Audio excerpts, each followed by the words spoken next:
President Trump is framing his tariff plan like a business deal, and he's telling Americans they're the shareholders. He says every citizen will get a $2,000 dividend paid out from the money generated by those tariffs. Let's go to Emma Withrow from the Fact Check team. And earlier, you were discussing how these checks for low and middle income Americans, that would add up to about $346 billion. Yeah. What about Congress? What's the role here of them? So Congress obviously has the power of the purse, but things have gotten a little bit tricky with this new administration and the ways that laws are interpreted, hence, the Supreme Court having to decide whether these tariffs were legal in the first place. Regardless of all of that, though, under current law, tariff money goes into the U.S. Treasury's general fund. It's treated like any other tax revenue. So to turn that into direct payments, Congress would have to pass legislation authorizing those dividends, just like lawmakers did for the, those stimulus checks that we all got in 2020. Absolutely. That definitely came to mind. But this idea specifically, has this ever been done in American history? From the research that I did today, it doesn't seem like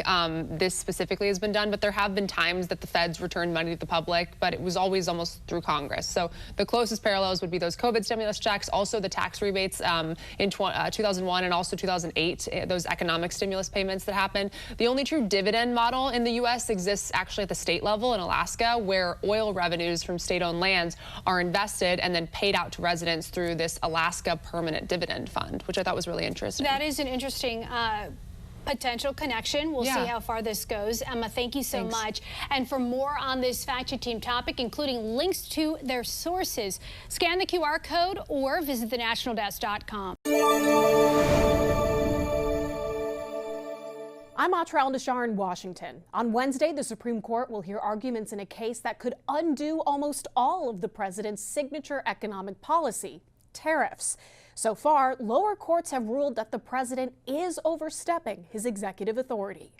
In his second term, President Trump has not shied away from testing the bounds of executive authority. In fact, virtually his entire economic agenda depends on it. Starting tomorrow, the United States will implement reciprocal tariffs on other nations. Those global tariffs followed earlier tariffs Trump placed on goods from China, Canada, and Mexico to address the flow of fentanyl into the U.S. Since the Constitution gives Congress, not the president, authority to impose duties, Trump is leaning on a 1977 law called the International Emergency Economic Powers Act, or IEPA. IEPA does not mention tariffs as an option, and Trump is the first president to try it. On Wednesday, the White House will argue to the Supreme Court that tariffs are necessary to address two emergencies: the deadly fentanyl crisis and trade deficits they say brought the United States to the brink of catastrophic decline and dependency on geopolitical adversaries. One person shouldn't have unilateral, unlimited tariff power. Jeffrey Schwab is the director of litigation at the Liberty Justice Center, which filed the lawsuit challenging Trump's tariffs on behalf of 5 small businesses. They say business planning has become a nightmare for petitioners and other American companies. Schwab says Trump has undermined his own claim that a trade emergency requires the use of reciprocal tariffs, which he reduced and delayed by months on more than one occasion. If they were so important that he needed to do them immediately,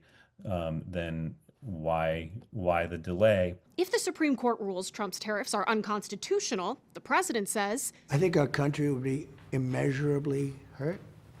I think our economy will go to hell. The Treasury would likely have to refund about half the tariffs. Schwab says it's a mess of Trump's own making. The government shouldn't be able to gain just because their illegal action happened to be so vast. There are other legal routes for Trump to unilaterally impose tariffs, which his administration says he'd pursue if they lose. But Trump would have limits on how high the tariffs can be and how long they can stay in place.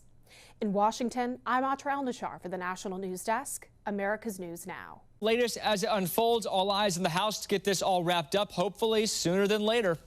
And with an end in sight for the shutdown, President Trump also hoping to avoid any more roadblocks for his economic agenda. He did warn the U.S. could face an economic disaster if the Supreme Court rules against his trade policy, because the Treasury would have to pay back trillions of dollars in tariffs that it's already collected. In a post online overnight, Trump wrote, the unwind in the event of a negative decision on tariffs would be including investments made, to be made, and return of funds in excess of $3 trillion. It would not be possible to ever make up for that kind of a drubbing, devastating to the future of our country. Following some news out of the Supreme Court, where one of the president's most important pillars of his second term is being discussed. The court will decide the fate of Trump's power to impose worldwide tariffs.